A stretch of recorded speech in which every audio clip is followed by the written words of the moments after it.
latest intermediate school news. Hello, intermediate school, and I want to welcome you back here to our channel WRRS on April 7, 2022. I'm Olivia Ryder. This station prides itself with bringing you the latest intermediate school news. This week, WRRS is featuring the seahorse. Listen to these interesting facts about the seahorse. A seahorse can be as small as half an inch long or as tall as 14 inches. Seahorses swim in the upright position, unlike other fish who face horizontally. A fin on the back of the seahorse's head helps it move forward by fluttering at a speed of 35 times per second.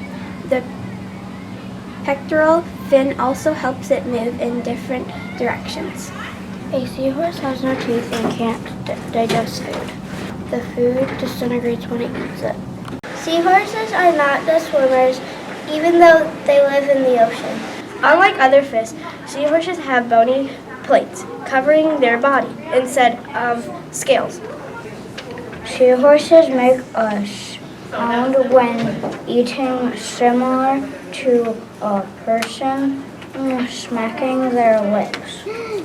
Seahorses have curly tails that help them hold onto underwater plants so they can catch food or preserve energy in rough waters. They can move one eye at a time like a chameleon. Because there are poor swimmers, seahorses attach to floating objects as a way to travel long distances. The smallest known seahorse species is the pygmy seahorse, and it is smaller than a fingernail. The largest seahorse is the big-bellied seahorse, which can be over 1 foot tall. I hope that everyone is earning sand dollars for respect, responsibility, and safety. Keep up the good work. It's time for... This is Jordan Hill. This is school news. A few 6th graders have been making some items for the school store. Let's go find out more about this. I'm Brian F. and this is Joe Kilmer, and we made these flying rings in Makerspace. We found out they fly really well, and now we're selling them at the school store. The large ones are $5 at the school store, and the small ones are $3 at the school store. Here to throw them, grip them like this, and put a spin on them.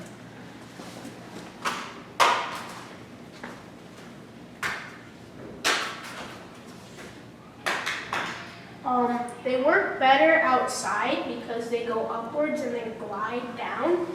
That's why they're hitting the ceiling.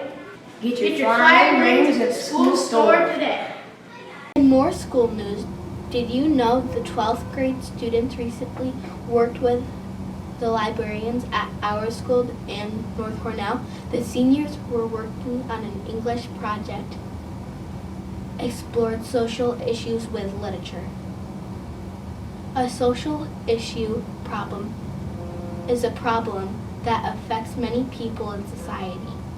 For their project, the 12th graders read a long chapter book and identified the social issue within the story. Then they reached out to our librarians and asked to borrow children's books and share books that shared the same social issue. After they read their books, the novel and children's book, they created their very own children's book surrounding their chosen social issue. This was a great opportunity for the seniors to write as well as illustrate.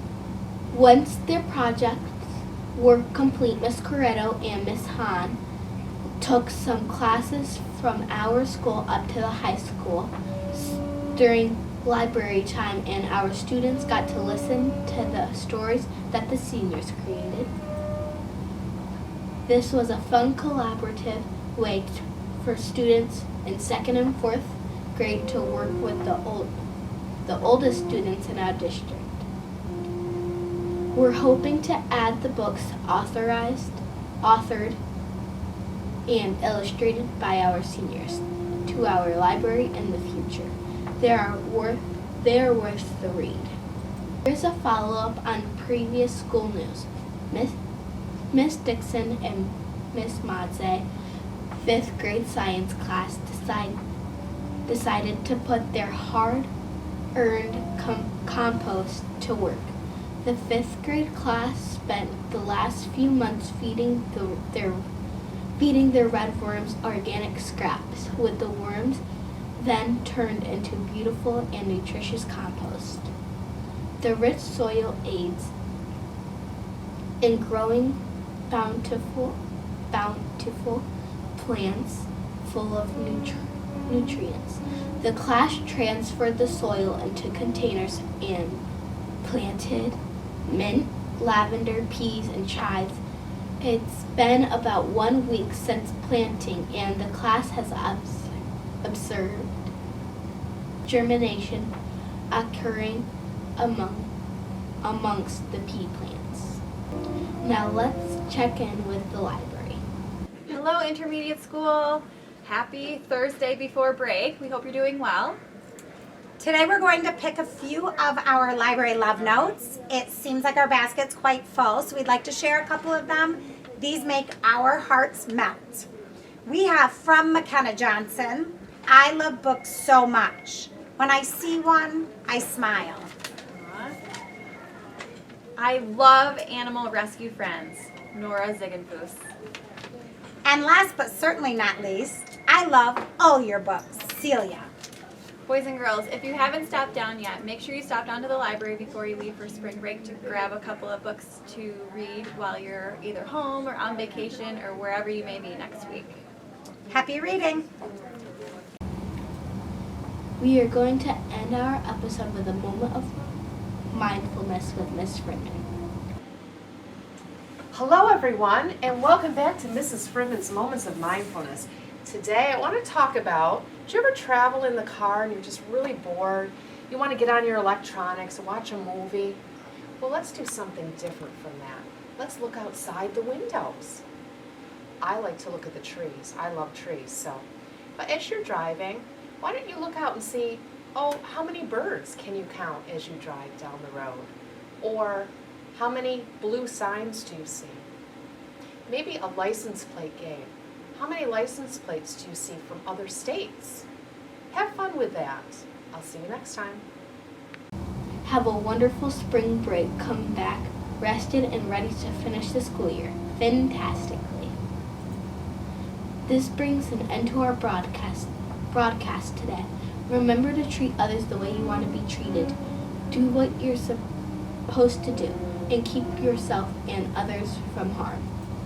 Okay, say it with me. We are respectful. We are responsible. We are safe. We are Red Raiders strong.